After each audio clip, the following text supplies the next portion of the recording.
আজকে মুসলমান আমরা কোরআন হাদিস মানি, কত লোক নতুন সাল মানাইলাম নাকি? মানাইলাম না মানাইলাম না? কত লোক মানালছে ভাই, আল্লাহর রহমতে কমে গেছে এখন। আগতে তো ডিম জবে করে খাইতো বাগানে গাছতলাতে, খাইতো না? মুরগা জবে করে মাঠে লইতো, আখা জ্বলে না, চুলা জ্বলে না, তাও কত কষ্ট করে কোন থেকে লোকরি জমা করে কি করে রান্না বান্না করতো। এখনো কত লোক মুরগা জবে করে খাইবে, কত লোক আরো কি খাইবে। ভাই আমার জেনে রাখেন, এই যে নতুন সালের যে আপনি জাশ্ন মানাইলেন, এটা শরীয়ত বিরোধী কাজ, শরীয়ত এটা জায়েজ নয়। দ্বিতীয় কথা, প্রত্যেক মুসলমানকে 31 ডিসেম্বরের রাত্রে বালিশে মাথা রেখে চোখ দিয়ে পানি ঝরিয়ে কান্দা উচিত যে আল্লাহ, তুমি যদি আমাকে জীবনে 50 বছর 60 বছর বয়স দিয়েছিলে, আল্লাহ তার ভিতর থেকে 1 বছর বয়স আমার কমে গেল। আল্লাহ 60 বছর যদি আমার দুনিয়াতে জীবন ছিল, 1 বছর আল্লাহ কমে গেল আমার বয়সটা। আল্লাহ ৭০ বছর যদি আমার জীবনে বয়স ছিল, 1 বছর বয়স আমার ঘটে গেল। কিন্তু হায়রে আফসোস, হায়রে আমরা মুসলমান, আজকে আমরা মুসলমান এই দিনটাতে আফসোস না করে সেই দিনে কত রকমের দেখবেন আমাদের সমাজে, আমাদের মুসলমানেরা গোটা দেশে কত রকম নাচ গান মদ পান করা করে, কত কি আবে যাবে, কত কি করে। আরো জেনে নেবেন, কত মুসলমান এই 1 জানুয়ারির দিন ভালো মন্দ খাইবে, ভালো মন্দ খাইবে, মাছ মাংস খাইবে, ডিম খাইবে। কেন? ওই এটাই মনে করবে, ওর নিয়ত এটাই আছে, ধারণা এটাই আছে, যাবে আজ হলো 1 জানুয়ারির দিন রে সালা হারামিরা, ভালো মন্দ যদি আজ খাইস গোটে বছর তুই ভালো মন্দ খাইতে পারবি। হ্যাঁ, এই নিয়তে যারা খাইছে ওরা এই নিয়তেই খাইছে। আর জেনে রাখেন, এই নিয়তে আকীদা যারা খাইছে ওরা শিরক করলে, গুনার কাজ করলে। ভাই মুসলমান, আমরা যতটি লোক এখানে বসে আছি সবাই মায়ের পেটে ছিলাম নাকি? মায়ের পেট থেকে দুনিয়াতে আমরা এসেছি। আল্লাহ তাবারক ওয়া তাআলা রাসূলের কথা, যখন মায়ের পেটে সন্তান 4 মাসের হয়, কয় মাসের? জোরে বলেন, কয় মাসের? 4 মাসের। যেদিন 4 মাসের সন্তান হয়ে গেল মায়ের পেটে, মহিলাদের পেটে, আল্লাহ তাবারক ওয়া তাআলা সেদিন একজন ফেরেশতাকে ডাকবেন। যেদিন 4 মাসের বাচ্চা মায়ের পেটে থাকে, সেদিন আল্লাহ মায়ের পেটের ভিতরে বাচ্চার জান দিয়ে দেয়, রূহ দিয়ে দেয়। ওই বাচ্চা মায়ের পেটে হিলা ডলা শুরু করে দেয়। ওই মা জানতে পারেন যে আমার পেটে বাচ্চা আল্লাহ দিয়েছে, রূহ দিয়ে দিয়েছে আল্লাহ, মায়ের পেটে বাচ্চা হিলা ডলা করতে শুরু হয়েছে। এবার আল্লাহ একটা ফেরেশতাকে ডাকেন, কি রে ফেরেশতার দল, ওই ফারকিয়া গ্রামে, কারাঙ্কিয়া গ্রামে, বানসর গ্রামে, অমুক গ্রামে, খট্টিয়াছলিতে আমার ওই বান্দির সন্তান হবে, বাচ্চা হবে, তার পেটে সন্তান এসেছে। আজকে বাচ্চার বয়স 4 মাস হয়েছে। এ ফেরেশতা, আমি তোমাকে আদেশ করি, যাও যাও যাও, ওই বাচ্চার নসিবে, বাচ্চার কপালে, বাচ্চার ভাগ্যে 4খানা তুমি জিনিস লিখেছো রে ফেরেশতা। ফেরেশতা রে, আমি আল্লাহ রাব্বুল আলামিন তোমাকে আদেশ করি, ওই গ্রামের অমুক মহিলা, অমুক নারীর পেটে সন্তান এসে গেছে। সন্তানকে আমি আল্লাহ তাবারক ওয়া তাআলা রূহ দিয়েছি, ওই সন্তানের ভিতরে জান এসে গেছে। ফেরেশতা রে, যাও যাও, ওই বাচ্চার নসিবে 4খানা জিনিস তুমি লিখেছো, ওই বাচ্চার ভাগ্যে তুমি 4খানা জিনিস লিখেছো। এ আমার মায়েরা, খালারা, ভাইরা শোনেন, ওই 4খানের মধ্যে 1খানা জিনিস হবে কি, যে হোসেন মাওলানা দুনিয়াতে কতদিন বাঁচবে, আপনি কতদিন বাঁচবেন, আব্দুল্লাহ কতদিন বাঁচবে, আব্দুর রহমান কতদিন বাঁচবে, মুজাম্মিল কতদিন বাঁচবে, খালিদা কতদিন বাঁচবে, জায়েদা হাবিবা কতদিন বাঁচবে, কি দুনিয়াতে করে খাবে। ছাগল চড়িয়ে খাবে, গরু চড়িয়ে খাবে, উট চড়িয়ে খাবে, ডাক্তারি করে খাবে, মাস্টারি করে খাবে, নকরি করে খাবে, রাজমিস্ত্রি করে খাবে, কি দুনিয়াতে করে খাবে। আল্লাহ রাব্বুল আলামিন, আল্লাহর ফেরেশতাদের দ্বারাতে মায়ের পেটে বাচ্চার নসিবে লিখে দেওয়া হয়। তাহলে বলবা মুসলমান, আল্লাহ তাবারাক ওয়া তাআলা মায়ের পেটে আমার নসিবে লিখে দিয়েছেন আমি দুনিয়াতে কি করে খাবো, আপনার নসিবে আল্লাহ লিখে দিয়েছেন আপনি দুনিয়াতে কি করে খাবেন। আল্লাহ মা খালাদের নসিবে লিখে দিয়েছেন মায়ের পেটে যখন ছিলাম কি দুনিয়াতে করে খাবো। যদি তখনই আল্লাহ রাব্বুল আলামিন লিখে থাকেন, তাহলে মুসলমান আজকে আমার বয়স 50 বছর হয়ে গেল, আপনার বয়স ৭৭ বছর হয়ে গেল, কোন মানুষের বয়স 40 বছর হয়ে গেল, তাহলে আজকে যদি প্রত্যেক বছরে বছরে জানুয়ারি মাসে যদি আপনি নতুন সাল যদি আপনি মানান, আর আপনার নিয়ত যদি থাকে আল্লাহ রে আজকে আমি 1 জানুয়ারিতে ভালো মন্দ খেতে গেলে আল্লাহ তাবারাক ওয়া তাআলা গোটা বছরে আমাকে ভালো মন্দ খাওয়াবে, এই আকীদা এই নিয়তে যদি আপনার মত হয়ে যায় রে মুসলমান, যদি এই নিয়তে আকীদাতে খানা খেতে গিয়ে যদি আপনার ভুল হয়ে গেছে, পাপ হয়ে গেল, আপনার হাতে যেটা গুনাহ হয়ে গেল, যদি আপনি তওবা না করেন, আপনি যদি আল্লাহর কাছে তওবা না চাহেন, ওই গুনার হালাতে যদি আপনার মওত হয়ে যায়, তবে আল্লাহ রাব্বুল আমিনের জান্নাত আপনি পাবেন না। আল্লাহ রাব্বুল আমিন আপনার জন্য আমার জন্য জাহান্নাম রেডি করে রাখবেন। তাহলে 1 জানুয়ারি মানা শরীয়তে জায়েজ আছে কি? নেই, মানাই তো হবে না ভাইগোলা।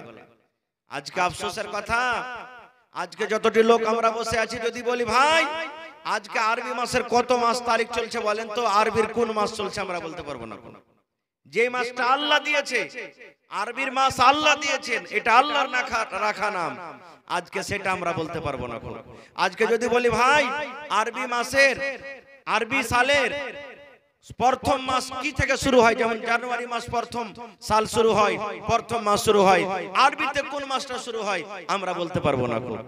কখন শিখবেন ভাই এগুলা? ভাই আমার তবে জেনে রাখেন, হাইসা হাইসা গুনাহ করতে গেলে কান্দা কান্দা আল্লাহ maaf করবেন না। জীবনে কান্দা কান্দা আল্লাহ maaf করবেন না। ভাই আমার খাস করে নওজওয়ান যুবককে আমি বলবো, হে নওজওয়ান যুবক, আল্লাহ তাবারাক ওয়া তাআলার কাছে আপনার মান সম্মান খুব বেশি আছে। যুবক রে, এই যৌবন কালকে এদিকে ওদিকে এদিক ওদিক করে না কাটিয়ে যৌবনকে তুমি দিনের কাজে কাটাও, নেকির কাজে কাটাও, ভালো কাজে কাটাও। কারণ এই যৌবন যদি একবার চলে যায় দ্বিতীয়বার ফিরে আসবে না, দ্বিতীয়বার তুমি ঘুরিয়ে পাবে না। এই জন্য যুবককে খাস করে বলবো, যুবক তোমার দাম আল্লাহর কাছে খুব বেশি। এই জন্য তোমার এই যৌবন কালকে তুমি আল্লাহর ইবাদত বান্দেগি দিয়ে কাটাও। যদি ইবাদত করতে তুমি না পারো, না করছো, কমসে কম গুনার কাজ থেকে বেঁচে থাকো যুবক, গুনার কাজে কমসে কম যেও না। না হলে দুনিয়াতে হেসে হেসে তুমি কাজ করছো, গুনাহ করছো, ভাই আমার ওই গুনাহটা কিয়ামতের দিন কান্দা কান্দা তখন আর maaf হবে না। দুনিয়াতে যা করবেন তাই হবে। এবার আল্লাহ তাবারাক ওয়া তাআলা কোরআনে বলছেন, এরে দুনিয়ার মানুষ তোমরা কান করে শুনে নাও, আল্লাহ রাব্বুল আমিন কোরআনের মধ্যে একটা সূরা আছে, যে সূরাটার নাম হলো সূরা জিলজাল। আল্লাহ রাব্বুল আলামিন এই কোরআন মাজিদে এই সূরাটা থেকে যে কিয়ামতের কথা বয়ান করেছেন, কিয়ামতের জিকির আল্লাহ তাবারাক ওয়া তাআলা করে দিয়েছেন।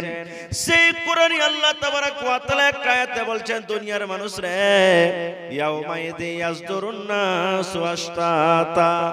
আল্লাহ রাব্বুল আলামিন বলে কিয়ামতের দিন মানুষ জামাতের জামাত হয়ে থাকবে, মানুষ দলের দল হয়ে থাকবে।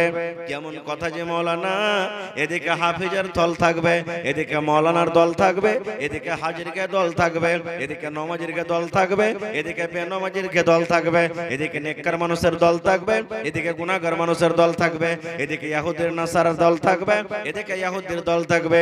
এই করে আল্লাহ রাব্বুল আলামিন বলেন, দুনিয়ার মানুষ রে আমি আল্লাহ তাবারাক ওয়া তাআলা কিয়ামতের দিন মানুষের প্রত্যেক জামাতে জামাতে থাকবে। কেন জামাতে থাকবে? তারপর আল্লাহ বলছেন, লিয়ুরাউ আমালাহুম। দুনিয়ার মানুষ রে, দুনিয়াতে তুমি যা কিছু আমল করো, দুনিয়াতে যা তুমি নেকি করছো রে মানুষ, কিয়ামতের দিন আমি আল্লাহ তাবারাক ওয়া তাআলা তোমাকে নেকি দেখিয়ে দেব, তোমার আমলটাকে আমি আল্লাহ দেখিয়ে দেব। দুনিয়াতে তুমি যা করছো তোমার আমলকে আমি দেখাবো। একটা মাওলানা কি নেকি করেছে আমি আল্লাহ দেখিয়ে দেব, একটা হাজী সাহেব দুনিয়াতে কি আমল করেছে আমি আল্লাহ দেখিয়ে দেব, একটা নমাজি দুনিয়াতে কি আমল করেছে করেছে আমি আল্লাহ দেখিয়ে দেব, একটা বেনামাজি দুনিয়াতে কি আমল করেছে আমি আল্লাহ তাবারক ওয়া তাআলা দেখিয়ে দেব। আল্লাহ রাব্বুল আলামিন বলেন, দুনিয়ার মানুষ রে, এই পৃথিবীতে যত রকম আমি নর নারী তৈরি করেছি রে মানুষ, আমি আল্লাহ তাবারক ওয়া তাআলা কিয়ামতের দিন প্রত্যেক মানুষের আমলকে আমি আল্লাহ দেখিয়ে দেব। এবার বলবেন মাওলানা জি কত বড় আল্লাহ আমল দেখাবেন?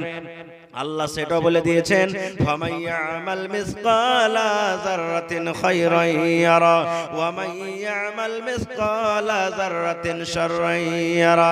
আল্লাহ কোরআনে বলছেন, দুনিয়ার মানুষ রে, এ আমার দুনিয়ার বান্দা বান্দিরা শুনে নাও, যাররা পরিমাণ, যাররা বরাবর যদি তোমরা গুনার কাম করো তবে আমি আল্লাহ সেটা দেখিয়ে দিব, আর যাররা বরাবর যদি তোমরা নেকির কাম করো আমি আল্লাহ রাব্বুল আলামিন সেটাও তোমাদেরকে দেখিয়ে দিব। নারে তাকবীর। যাররা, যাররা কাকে বলে? আল্লাহ বলছেন যাররা বরাবর যদি তুমি নেকি করো তাও কিয়ামতের দিন দেখতে পাবে, আর যাররা বরাবর যদি গুনাহ করো সেটাও দেখতে পাবে। যাররা কাকে বলে? আচ্ছা আপনারা বলেন তো, পাকার বাড়ি হোক, খেড়ির বাড়ি হোক, টাটি হোক, যখন দেখবেন সূর্যটা 12, 1, 2, 3, 4 দিকে যখন হবে, সূর্য যখন উঠে থাকবে, টাটির ভিতর দিয়ে, ঘরের ভিতর দিয়ে একটা লাইটের মতো রোশনি হয় না হয় দিনে? বলেন হয়? দেখেছেন আপনারা না? দেখবেন যখন সূর্যটা গড়ে যাবে তখন দেখবেন যে লাইটের মতো একটু যদি ছিদ্র থাকে ঘরে কিংবা টাটিতে, ওইখান দিয়ে একটা রোশনি বের হবে, লাইটের মতো লম্বা হয়। দেখেছেন আপনারা? এবার দেখবেন ওই রোশনির ভিতরে, দেখবেন আলোর ভিতরে ছোট ছোট ধুলা মাটি ওড়ে না? ওড়ে না? এমনি ধুলা দেখতে যাবেন না, কিন্তু লাইটটা যখন ভিতরে জ্বলবে সূর্যর, তখন দেখবেন যে ধুলা মাটি উঠছে। উড়ে না? উড়ে না? ওটা ধরতে পারবো? ধরতে পারবো জি ভাই? পারবো না। আল্লাহ রাব্বুল আলামিন ওইটাকে যাররা বলেছেন। ওরে আল্লাহ, ওই যে ধুলা, ছোট ছোট ধুলাকে উড়ে, ওই ধুলাকে আল্লাহ যাররা করে দিয়েছেন। কিংবা মুসলমান সরিষার দানা আমরা দেখি, এটা তো খুব বুঝছে, বাড়িতে সরিষা আছে। আল্লাহ বলেন, দুনিয়ার মানুষরা, সরিষার সমান যদি তুমি দুনিয়াতে নেকি করো রে বান্দা, সেটা কিয়ামতের দিন দেখতে পাবি। আর সরিষা বরাবর যদি তুমি দুনিয়াতে গুনাহ করো আমি আল্লাহ রাব্বুল আলামিন কিয়ামতের দিন তোমাকে ওই গুনাহটা দেখিয়ে দিব। এবার বলবেন মাওলানা জি এত ছোট ছোট গুনাহ কে লিখবে জি মাওলানা? আরে মুসলমান, আল্লাহ রাব্বুল আলামিন প্রত্যেক মানুষকে 2 টাকার ফেরেশতা দিয়েছেন। কয়টা ফেরেশতা বলেন জোরে? 2 টাকার ফেরেশতা দান করেছেন। আমার কাছে 2টা ফেরেশতা আছেন, আমার সভাপতি সাহেবের কাছে 2টা ফেরেশতা আছেন, আপনার কাছে আছেন, মা খালার কাছে 2টা ফেরেশতা আছে। ওই ফেরেশতা সব টাইমে সব সময়তে থাকে। একটার নাম হলো মুনকার, একটার নাম হলো নাকির। 2 জন ফেরেশতা আমার কাছে সব সময়তে থাকে, আপনার কাছে সব সময়তে থাকে। কোন টাইমে ওরা হটে না, চলে যায় না, শুধু আমার মাথা থেকে ছাতার মতন একটুখানি সময়ের জন্য দূরে থাকে। কখন? আল্লাহ রাসূল বলেছেন, উম্মত যখন তুমি তোমার স্ত্রীর সাথে মিলন করো রে উম্মত, যখন তুমি তোমার বিবির সাথে মিলন করো, ওই মিলন করার টাইমে তোমার কাছ থেকে শুধু উঠে যায়, ওইটা দূরে চলে যায় না। কত দূরে যায়? আল্লাহ রাসূল বলেছেন, উম্মত মাত্র তোমার মাথাতে যেমন ছাতা থাকে, যে ছাতাতে তোমার রোদ বাঁচাবে, যে ছাতাতে তোমার মেঘ বাঁচাবে, ওই ছাতার মতন উঁচা হয়ে ফেরেশতারা থাকবেন। তাছাড়া সব সময়তে তোমার কাছে সাথে সাথে যায়। তুমি ঘরের ভিতরে যাও, তোমার কাছে যায়। তুমি মসজিদে যাও, তোমার কাছে যায়। তুমি ভুট্টার হয়ে যাও, তোমার কাছে যায়। তুমি ধান লাগাইতে যাও, তোমার কাছে যায়। যে কোনো টাইমে তোমার কাছে চলে যায়। 2টার মধ্যে একটা ফেরেশতা ভালো কাজ লিখতে থাকে, নেকির কাজ লিখতে থাকে। আপনি কাকে সালাম দিলেন, আপনি কাকে ভালো কাজ কথা বললেন, আপনি কোরআন তেলাওয়াত করলেন, আপনি নামাজ পড়লেন, দুনিয়ার যত আপনার নেকির কাজ আছে সারা দিনে ফেরেশতা লিখতে থাকেন। আর একজন ফেরেশতা দুনিয়াতে যা আমি বুরাই করছে, গুনাহ করছে, কাকে আমি মারলাম, কাকে আমি গালি দিলাম, কাকে আমি কষ্ট দিলাম, কাকে মুখের দ্বারা আমি ব্যথা দিলাম, দুনিয়াতে আমরা যা কিছু করব ওই ফেরেশতারা লিখতে আছেন। কতক্ষণ লিখতে আছেন? আল্লাহ রাসূল বলেছেন, উম্মত যখন ফজরের আজান হয়ে যায়, যখন মুয়াজ্জিন সাহেব ফজরের টাইমে আজান দেয়, এখন যারা ফেরেশতা আছেন আমাদের আপনার কাছে, ওই ফেরেশতারা চলে যাবেন, ফজরের টাইমে চলে যাবেন। এরা ফজর পর্যন্ত ডিউটি করবেন, ফজরের টাইমে চলে যাবেন। এবার ফজরে যখন চলে যাবেন, ফজরের টাইমে আল্লাহ তাবারক ওয়া তাআলা আবার দুটো ফেরেশতাকে পাঠাবেন। ওই ফেরেশতা দুটো আবার চলে আসবেন। কতক্ষণ পর্যন্ত থাকবেন? আসরের নামাজ পর্যন্ত। আবার আসর পর্যন্ত থাকবেন। যে ফেরেশতা চলে গেলেন আসরের টাইমে, আবার ওরা আসরের টাইমে আসবেন, ফজরের পর্যন্ত থাকবে। এই মতো ফেরেশতা ওলা পালিকেরা পাল্টাতে থাকবে। এবার আমার আপনার জীবনের আমল লিখবেন। কত বড় আমল! সরিষা বরাবর যদি গুনাহ করে, সরিষা বরাবর নেকি বাদিক আল্লাহ আর ফেরেশতারা লিখতে থাকবে। আচ্ছা বলেন তো, আপনারা হয়তো মনে মনে করবেন যে হাজী মাওলানা এত ছোট ছোট গুনাহ কি ফেরেশতারা লিখতে পারবে? এটা বিশ্বাস হয়েছে?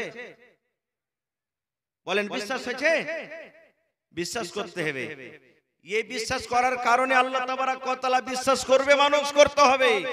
আল্লাহ ওয়াদাকে উদাহরণ দিয়ে দিয়েছেন। আচ্ছা বলেন তো, ব্যাংকে যখন ঢুকবেন, বড় বড় যখন দোকানে ঢুকবেন, ওই দোকানে ওই ব্যাংকে লেখা আছে আপ सीसीटीवी कैमरे की निगरानी में हैं, লেখা আছে না নাই? सीसीटीवी ক্যামেরা বুঝেন তো? হ্যাঁ না বলেন, বুঝেন? হ্যাঁ, ব্যাংকে যেমনি আপনি ঢুকবেন, সুবহানাল্লাহ, আপনি যদি একটা দেওয়ালে হাত দিয়েছেন, কলম নিলেন, টাকা পড়ে গেল উঠাইলেন, সব কিছু অতি রেকর্ড হয় না, হয় না? হ্যাঁ না বলেন, রেকর্ড হয় না, হয় না? ব্যাংকের সামনে আপনার গাড়ি লাগা আছে, আপনার রাস্তা দেখিয়ে যাচ্ছে না যাচ্ছে, ম্যানেজার সব দেখতে পেয়েছে। দেখতে পাই কি পাই না? এরে মুসলমান, শুধু তা নয়, আজকে আপনি জানেন এই 2-4-6 মাস আগে আমাদের ভারতের বিজ্ঞানীরা দুনিয়া থেকে একটা রোবট পৌঁছালছিলেন চাঁদের উপরে। আপনারা জানেন চন্দ্রয়ান 3 শুনেছেন? চাঁদের উপরে একটা জাহাজ, একটা রোবট পাঠিয়ে দিয়েছিলেন। ওই রোবট চাঁদের উপরে গিয়ে যেই চাঁদ জমিন থেকে 4,80,000 কিলোমিটার দূরে আছে রে মুসলমান। এবার চাঁদের উপরে জাহাজ রকেট গিয়ে চাঁদের জমিনটা কেমন, চাঁদের ভিতরে কি আছে, চাঁদের ভিতরে কোন ধরনের মাটি আছে, ওই চাঁদে থেকে ওই রোবট ওই ক্যামেরা লাগিয়ে দুনিয়াতে ফটোগ্রাফ পাঠিয়ে দিয়েছে। দিয়েছে না দেয়নি? হানা বলেন, দেখেছেন আপনারা? এরে মুসলমান, তাহলে বলেন আল্লাহ রাব্বুল আলামিন মানুষকে এত জ্ঞান দিয়েছে, এত বুদ্ধি দিয়েছে, চাঁদের পর থেকে যদি মানুষ ফটো আনতে পারে, আল্লাহ মানুষকে এত জ্ঞান দিয়েছে, ব্যাংকে সিসি ক্যামেরা লাগা আছে, দোকানে সিসি ক্যামেরা লাগা আছে, যেন অন্য মানুষরা চুরি না করতে পারে। দুনিয়াতে যদি মানুষের জ্ঞান বুদ্ধিতে মানুষ এতখানি করতে পারে, তবে আল্লাহ রাব্বুল আলামিন কেন ছোট ছোট আমলকে আল্লাহ লিখতে পারবেন না? পারবেন? কেন আল্লাহ পারবেন না? আল্লাহ পারবেন। এবার বলবেন মাওলানা, মানুষের ইলম, মানুষের জ্ঞান আর আল্লাহর ইলম, আল্লাহর জ্ঞানে কতটুকু পার্থক্য আছে বুঝে দেখেন। একদিন দয়ার নবী আল্লাহুস সামাদ, দয়ার নবী একদিন সমুদ্রের নদীতে সুই যে মেরা খেলারা ক্যাতাসিয়াই, এই সুই সমুদ্রে একদিন নবীকে ডুবিয়ে দিয়েছেন। একটা পুকুরে নদীতে নবীজি একটা সুইকে ডুবিয়ে দিয়েছেন। আর সুই ডুবিয়ে দেওয়ার পর সুইটাকে উঠিয়ে নবী সাহাবীদেরকে বলছেন, সাহাবীরে, নদীর তুলনাতে, এই সমুদ্রের তুলনাতে আমার এই সুইটাতে কতখানি পানি এসেছে বলো তো? কতখানি পানি আসবে? 1 কিলো পানি ধরবে নাকি? 1 কিলো পানি ধরবে না? হ্যাঁ, এক বন্ধ ধরবে না, একটুখানি, মানে সব পানি সমুদ্রে পড়াছে, একটুখানি উঠবে নাকি? আল্লাহ রাসূল সাল্লাল্লাহু আলাইহি ওয়াসাল্লাম তখন বললেন, আরে আমার সাহাবীরা শুনো, সমুদ্রের তুলনাতে, নদীর তুলনাতে আমার এই সুইয়ে কত পানি এসেছে? ঠিক আপনাদের মতো জবাব দিয়েছেন, ইয়া রাসূলুল্লাহ, আল্লাহর নবী গো, সমুদ্রের তুলনাতে নায়ের বরাবর পানি উঠেছেন গো নবীজি, একটুখানি আধ ফোঁটা, 1 ফোঁটা পানি উঠেছেন। আল্লাহ রাসূল সাল্লাল্লাহু আলাইহি ওয়াসাল্লাম তখন বললেন, সাহাবীরে, এই মতো আল্লাহর ইলম আর মানুষের ইলম। আমার সুইয়ের পিছন দিকে দেখো, যতখানি পানি উঠেছে, এই পানি বরাবর আল্লাহ রাব্বুল আলামিন গোটা পৃথিবীর মানুষকে আল্লাহ ইলম ভাগ করে দিয়েছেন। আর সমুদ্রে যত পানি আছে এতখানি পানি আল্লাহ রাব্বুল আলামিন এতখানি বরাবর ইলম আল্লাহ নিজের কাছে রেখেছেন।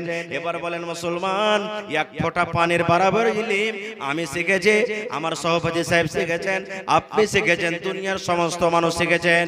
এতখানি ইলমের ভাগ পেয়ে যদি মানুষ সিসি ক্যামেরা বানিয়ে নেয়, এতখানি ইলম পেয়ে যদি মানুষ দুনিয়া থেকে চাঁদের উপরে যদি রকেট পাঠিয়ে যদি ছবি আনতে পারে, তবে আল্লাহ তাবারাক ওয়া তাআলার কাছে যত সমুদ্র বরাবর ইলম আছে, ওই ফেরেশতার দ্বারা আল্লাহ কেন জীবনের ছোট ছোট আমল লিখতে পারবেন না? পারবেন না? পারবেন না? আল্লাহ তাবারাক ওয়া তাআলা বলেন, বান্দা রে, দুনিয়াতে তুমি সরিষা বরাবর যদি নেকির কাম করো রে বান্দা, আমি আল্লাহ সেটা দেখিয়ে দিব। আর বান্দারে যদি দুনিয়াতে তুমি সরিষা বরাবর গুনার কাম করো, আমি আল্লাহ রাব্বুল আলামিন সেটাও তোমাকে দেখিয়ে দিব। এই জন্য ছোট আমলকে ছোট নেকি মনে করতে হয় না, ছোট গুনাহকে ছোট মনে করতে হয় না, ছোট নেকিকে ছোট মনে করতে হয় না।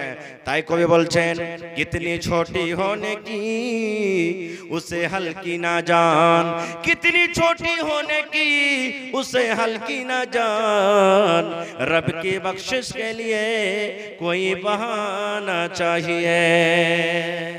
ছোট নেকিকে ছোট মনে করতে হবে না, কে জানি আল্লাহ আপনার জীবনের ওই ছোট নেকিটাতে আপনার জীবন উদ্ধার করে দিবে, পার করে দিবে। আচ্ছা বলেন তো, এখন যদি একটা গেলামার যদি গাড়ি কিনতে যান তো মোটামুটি লাখ টাকার উপর লাগবে, লাগবে না? লাগবে না? হানা বলেন, লাগবে না? লাগবে না? এবার গেলামার গাড়ি যদি আপনাকে 1 লাখ টাকাতে খরিদ করতে হয়, এবার গেলামার গাড়িতে দেখবেন একটা ভল পিন লাগা থাকে যেটাতে পাম্প দেয়, হাওয়া দেয়, ওর দাম কত হবে? 50 টাকা হবে মোটামুটি, নাকি? সাইকেল কিনবেন 4000 টাকা দামের, এবার সাইকেলে ওই একটা পিন দেয়, মানে পাম্প দেয়, হাওয়া দেয়, ছোট্ট একটা টায়ার, ওর দাম 5 টাকা, বুঝেন নাকি? ওর দাম 5 টাকা। যদি ওইটা ফেটে যায়, হারিয়ে যায়, সাইকেল করবে? সাইকেল করবে? 5000 4000 টাকার দামের সাইকেল আপনার বেকার নষ্ট হয়ে গেল। এই জন্য ভাই 5 টাকা 10 টাকার ভল পেনের কত দাম আছে যে আপনার 1 লক্ষ টাকার গাড়ির কোনো দাম থাকবে না। রাস্তাতে হাঁটছেন, সরিষা দানা বরাবর গাড়ি পাংচার হয়ে গেল, ওই গাড়িতে চড়ে যেতে পারবেন আপনি? আর পারবেন? পারবেন না কো। তাহলে বুঝে দেখেন যে একটুখানি জিনিসে কতখানি ক্ষতি করতে পারে। আল্লাহ নবীর জামানাতে, সুবহানাল্লাহ, আল্লাহ রাসূলের জামানাতে এক মেয়ে লোক বিলাইতে ওর কিছু আকাম করে দিয়েছে, কি আল্লাহ জানে, বিলার পরে রাগ হয়ে গেছে, হাদিসের কথা। এখন এই জমানাতে দেখবেন হার মা খালারা কিছু রান্না বান্না করে খেয়েছে, আর বিলাইতে যদি খালি খেয়ে লাই, লিপাটি লাগা, লিস্সি লাগা, বিলাই আয় রে মরার ব্যাটার খা, মরা বিলাই তুই আয়, ও খুঁট বেড়া হাইসালিয়ে থাকবে, আর যখন আসবে মারবে ছাপাটা। সুবহানাল্লাহ। তো ওই যুগে একটা মেয়ে লোক একটা বিলাইতে কি ওর নষ্ট করে দিয়েছিল, তখন রাগের জ্বালাতে বিলাইটাকে ধইরা খুঁটিতে বেঁধে দিয়েছে, আর বাইন্যা দিয়ে কইছে, মরার বেটা মর বিলাই, তোকে সুখে সুখে মারবো, তোকে খাইতে দেব না কো। আল্লাহ রাসূল বলেছেন, আরে দুনিয়ার মানুষ শোনো, ওই মহিলা বিলাইকে বেঁধে রাখলো, তাকে পানিও দিল না, তাকে পেটে দুটা খানাও দিল না, ওই বিলাইটা ছটফট ছটফট ছটফট করে পিপাসার জ্বালাতে, ভোকের জ্বালাতে বিলাই ছটফট ছটফট করে মরে গেল। আল্লাহ রাসূল বলেছেন, উম্মত রে, ও যদি বিলাইকে নিজে না খাইতে দিয়েছিল, বিলাইটাকে যদি ছেড়ে দিত, দুনিয়াতে চড়ে নিজের পেট ভরিয়ে নিত, কিন্তু একটাই বিলাইকে না খেয়ে তড়পে তড়পে মেরে দেওয়ার কারণে আল্লাহ রাব্বুল আলামিন ওই মহিলাকে জাহান্নামী ঘোষণা করে দিয়ে, একটা বিলাইকে বেঁধে দেওয়ার কারণে, সুবহানাল্লাহ, মেরে দিলে, যার কারণে জাহান্নামী হয়ে গেল, জাহান্নাম চলে গেলেন। ছোট্ট এই চালা ভাই, বাইরে যাও, ওদিকে চা বেচো, ওদিকে যাও ভাই, ওদিকে যাও।